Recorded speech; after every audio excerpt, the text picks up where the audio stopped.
Narito ang mga palatandaan kung merong sakit sa kidney. Number 1, pagbabago sa ihi. Madalang o mas madalas na pag-ihi. Mapula, maitim o may bula sa ihi. Masakit o mahapdi ang pag-ihi. Pangalawa, pamamaga. Pamamaga sa mukha, kamay, binti o paa dahil sa naipong tubig sa katawan.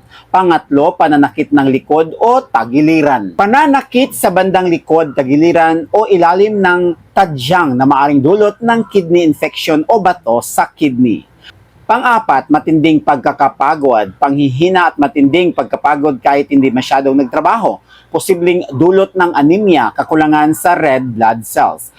Panglima, pagkawala sa gana sa pagkain at pagsusuka. Lagnat, pagsusuka at pagduduwal na walang malinaw na dahilan.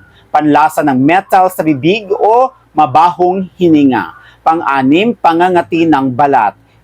Hindi maipaliwanag na pangangati na dulot ng pagtaas ng toxin sa dugo. Pangpito, hirap sa paghinga. Pakiramdam na parang kinakapos ng hangin. Maaring dahil sa labis na fluid sa baga. At pangwalo, mataas na presyon ng dugo o hypertension. Hindi makontrol sa alta presyon na maaring magpapalala ng sakit sa bato. Kung nakakaranas ka ng ilan sa mga sintomas na ito, mabuting magpakonsulta sa doktor para sa tamang pagsusuri at paggamot.